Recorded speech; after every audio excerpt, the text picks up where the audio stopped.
Hi everyone. I just thought I would give you guys a little tour of my medication drawer. I don't really have a space for a medication cabinet, so I decided to make it into a drawer, especially seeing all the COVID-19 things that's been happening.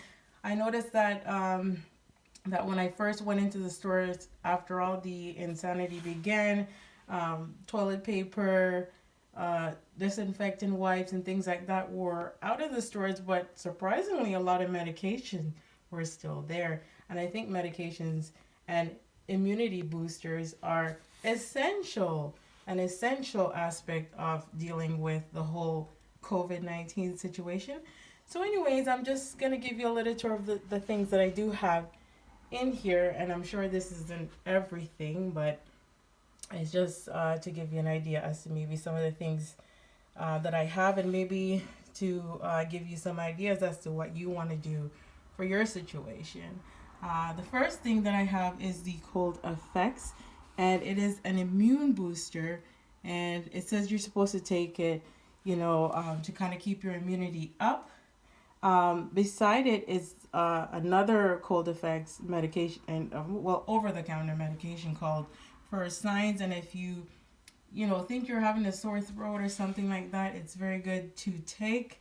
Um, the This medication right here is betadine, and it's a nasal spray, and it actually is like a saline kind of a spray. If you feel you're coming down with a cold or anything like that, you just spray it into your nose, and it's supposed to really go in there and take care of any viruses or whatever might be trying to take a hold. And it's also similar to the chloroseptic sore throat spray. Whereas if you feel you have something in your throat, that spray is supposed to go in and to maybe try to take care of whatever that might be. And it might not be a cure, but it might help give you a little bit of an advantage. The other thing that I think is really good, especially if you have anything like a dry cough or lots of mucus, is Mucinex. And it lasts for 12 hours, and it's really, really good regarding clearing up any kind of, mucus or dry cough or anything like that. Um, NyQuil is also good for cold and flu symptoms.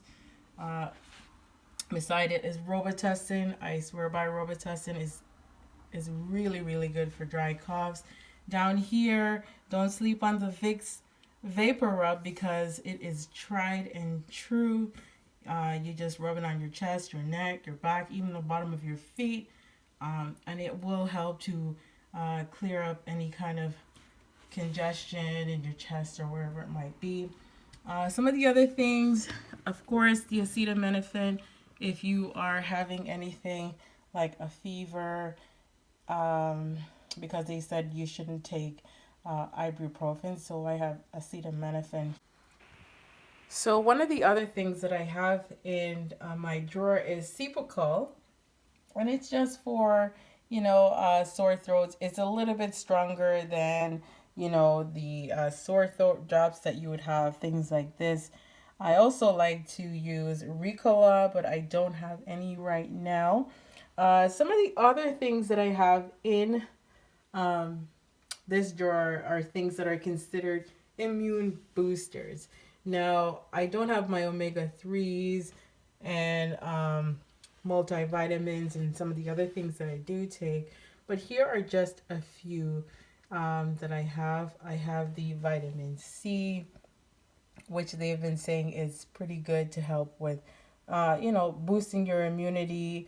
Um, I have also activated charcoal, which is not something that you want to take too much of, but it's good for cleaning out anything, that shouldn't be in your system. Some of the other things that I have,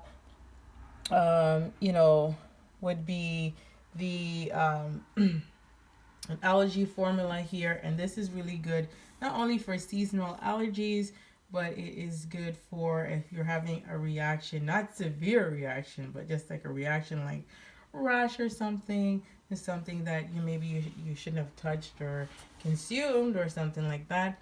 I have stuff here for any kind of stomach discomfort because certain issues won't take a vacation just because COVID-19 is around. So I have some Tums, for indigestion, Pepto Bismol, castor oil, even fiber gummies that come with vitamin D3. I think another thing that I have here is something that you can use, if you have any kind of gum or tooth discomfort, and it kind of numbs the area because right now you can't really, it's very difficult to go to the dentist because some aren't really taking any patients and they're only taking people for extreme concerns. So something like this can actually help to kind of ease any discomfort, a bit if you're having any such concerns. So that's pretty much what I have here. I may have some other things that did not make it into this video. And just another thing to point out, I am not a doctor, a nurse, or any kind of medical personnel. I'm not giving anybody any advice or telling anyone what to do. I'm just basically showing you what I have here in my little cabinet, and I was kind of like inspired to create it based on all the things that's been happening now with the COVID-19 situation. Thank you and have a great day.